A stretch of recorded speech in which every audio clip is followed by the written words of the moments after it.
computer. Boom. So the person that we have coming on today is a very good friend of mine. We've been doing business, and she actually has become like family. But she's a first responder. So some of the things that you need to do to make sure that you're all right, she's going to give us that information from what she's actually seeing, not articles, but from the mouth of a first responder. I think that's great information to have as this thing starts to increase in numbers and everything is going that route. We now got about 30 people on the call, which is always a good turnout. Let me see okay, here she is right here. Let me unmute Miss Gloria. Miss Gloria, are you there? Yeah, I'm here, Nolan. All right, cool. So if you don't mind, tell people your background and what you've been doing, and how can we stay safe in these crazy times? Okay, well, I'm an EMT in New Jersey, West New York, New Jersey, and we've been inundated, probably going into like our third heavy week of a lot of sick people. A lot of people, they're just flu-like symptoms. We take universal precautions on every single call. One sec, I just got a text message. If one of the Jersey girls could forward this to Pam Singer, she doesn't have the number and she wants to get on the call. Okay. Oh, okay. Anyways, I just got a text message from Pam. Mm. Basically, it's for us, it's business as usual. Although it's not, and we all know it's not, but we have to treat every single call that we get with what they call just flu-like symptoms as saying that that person is a possible COVID patient, and universal precautions, protective gear on every call. We asked them certain questions. If they answer yes, initially, when this first came to the US, one of the first questions that we asked them is, have you traveled outside of the United States? Because initially it was, overseas and there were no cases in the United States. Since then, we don't ask that question anymore because it's here. So flu-like symptoms, fever, respiratory issues, stuff like that. But yeah, that's basically it. A lot of sick people. But you know what? More so people now are just getting the flu compared to, COVID. And what hospitals are doing is they set up separate areas just for potential people where there's one nurse, one doctor, and one tech dedicated to that room. And all they do all day is swab. They just swab people, and depending on if they have any other underlying conditions, that's where they'll take over, whether they stay or they send them home and just tell them to self-quarantine. Now, how many people are you seeing a day, would you say, out there? Oh, we got 32. In my town, there's probably on a 24-hour basis, probably at least 10 a day, 11 a day of people who say that, I have a fever, I think I have a fever, I don't feel good, I've been sick for a few days, that kind of stuff. Now, what has testing been like? So I know that what they say on the news, right? And if you watch one channel, they'll say, we have 6 million tests available. And if you watch another channel, they'll say we have 12 available in the whole country.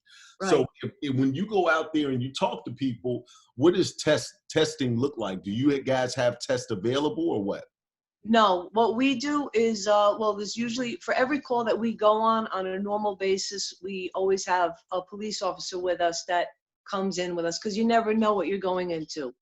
But since this whole thing took place, what we do is normally it would be 2 EMTs or paramedics and a police officer, and fire department as well.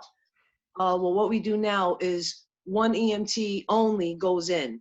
And we go in full gear with the respirators. We don't have those N95. We have the actual respirators. We walk into the person's home and we ask them, what their symptoms are. We ask them specific questions. If they answer yes to any of those questions, we do all of our triage and all of our patient care in the ambulance. We no longer treat inside. And we do not treat for the COVID.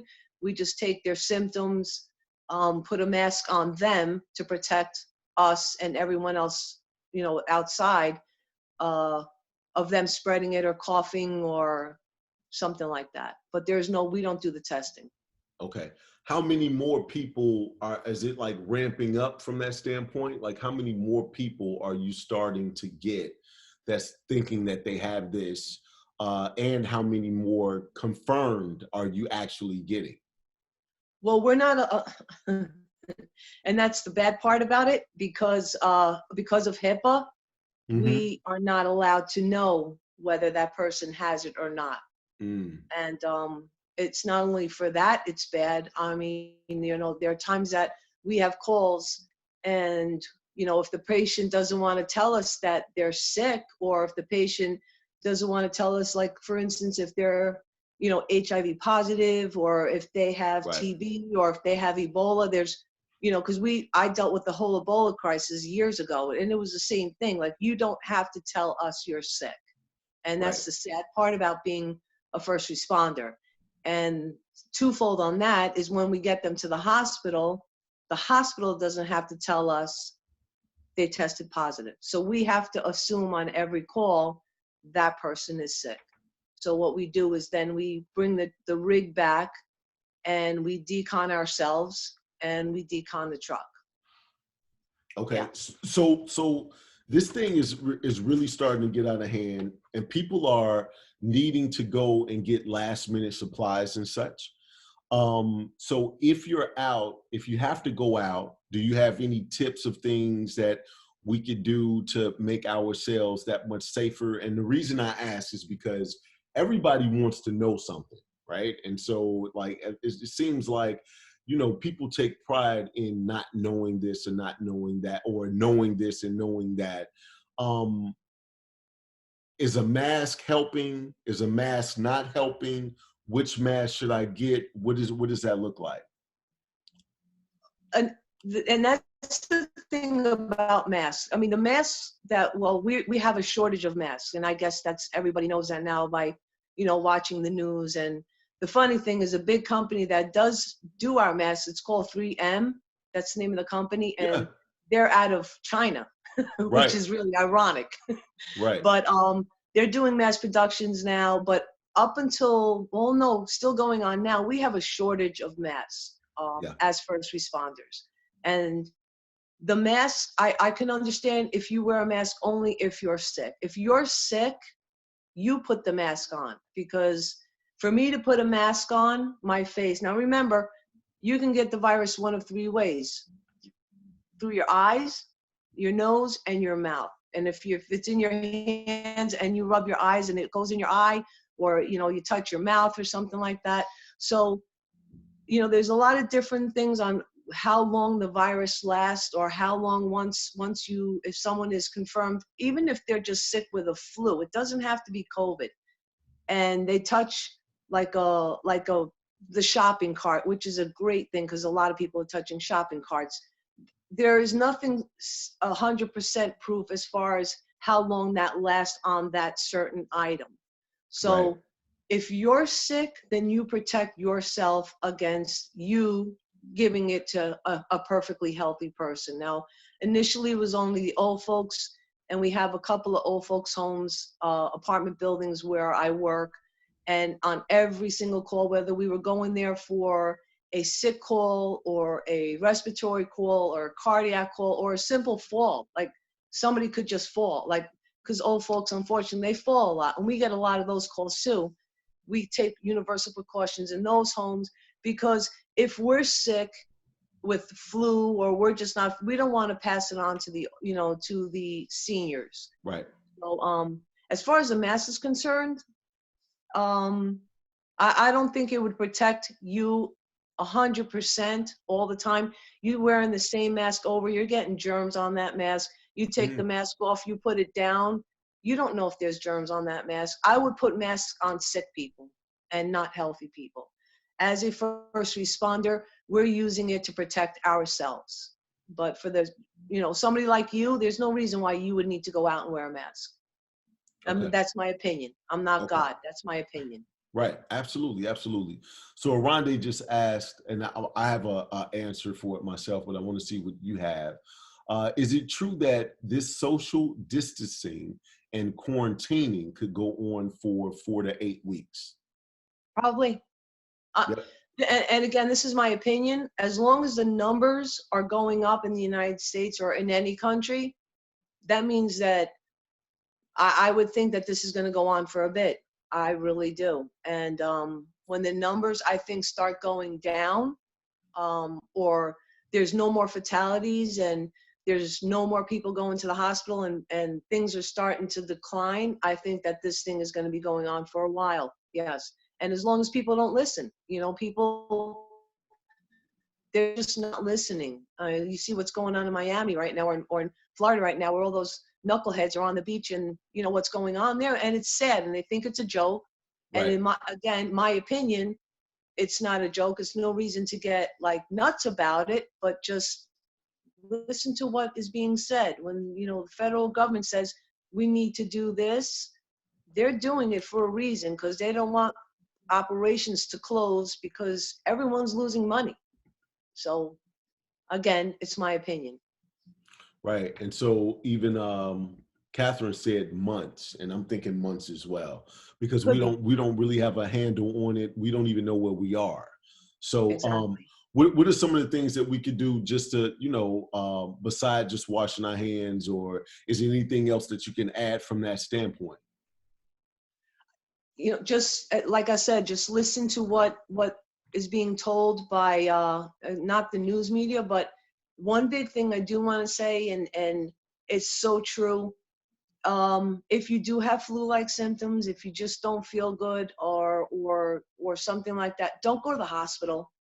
Don't, because what I would tell people to do is just self-quarantine. I mean, obviously, if you're having respiratory issues, if you can't breathe, or something like that, absolutely call 911. That's totally different.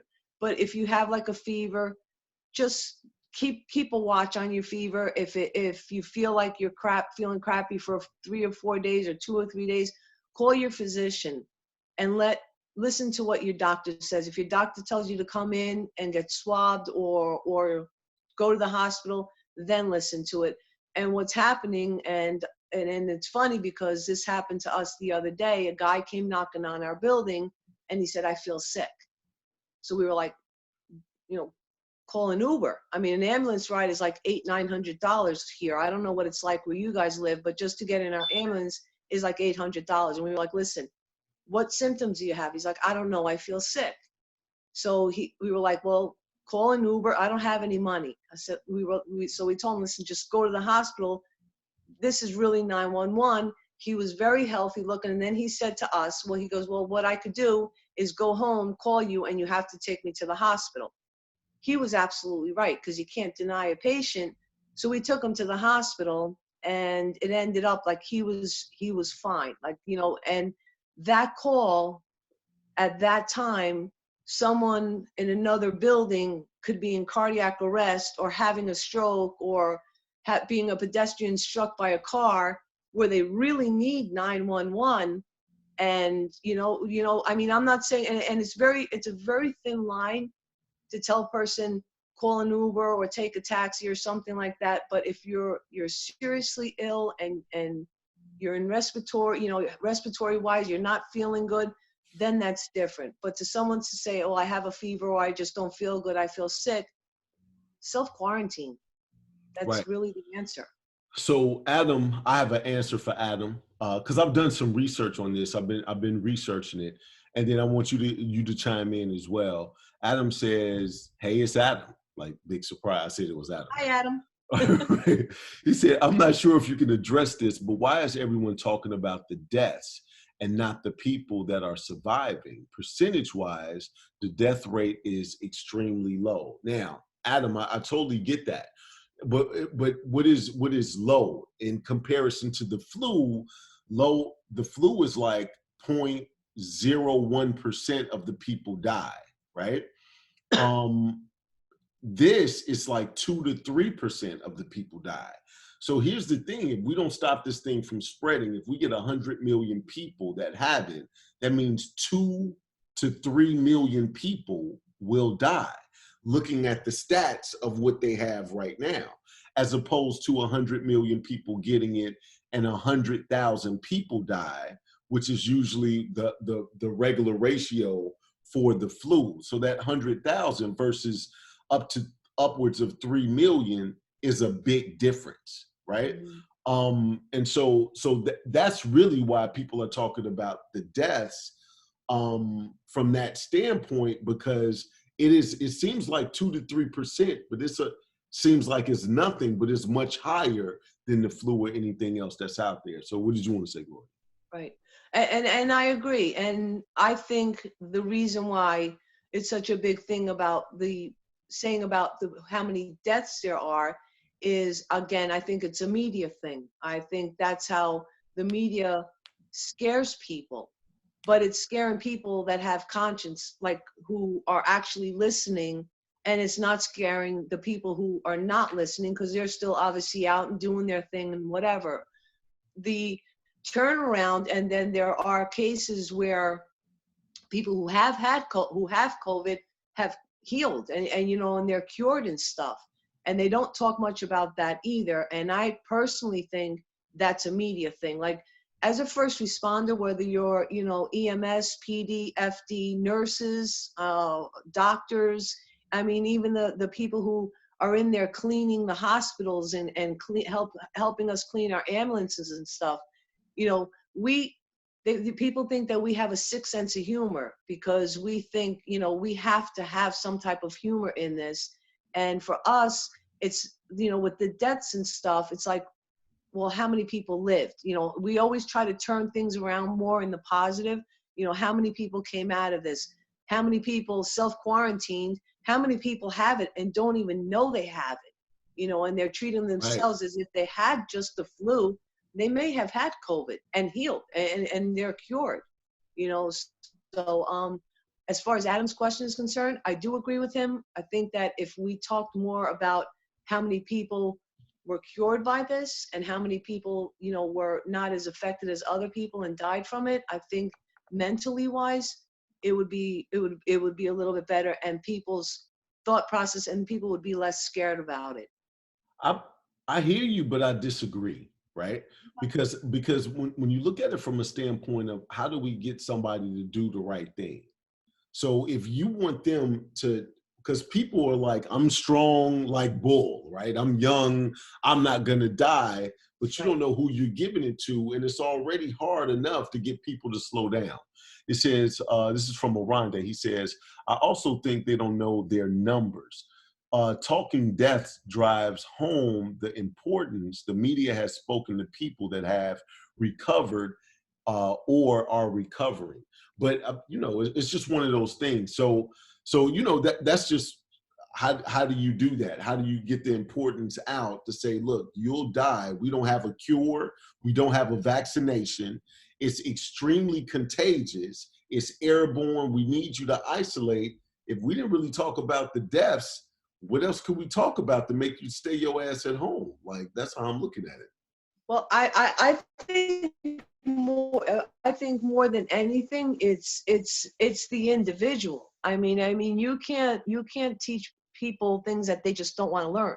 Right. Like every single news channel, you hear it everywhere. You're reading it, you're hearing it. Stay home, self-quarantine, and people will either do it or they won't do it. And then the ones that won't do it, I don't think talking about deaths or what could happen, because like you said, people think that they're, well, I'm not going to get it. Well, I'm not going to, it's the same thing.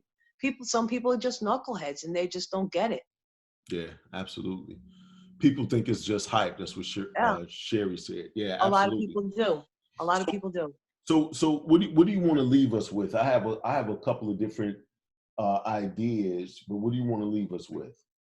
Well, I mean, obviously everybody in this room is serious about it, which is great. And I mean, you can't, as far as from our perspective on our side as a first responder, the only thing that we can ask people is stay home. If you don't feel good, take care of the old folks that you can take care of, because actually they're the ones that really do need the help, is the old folks.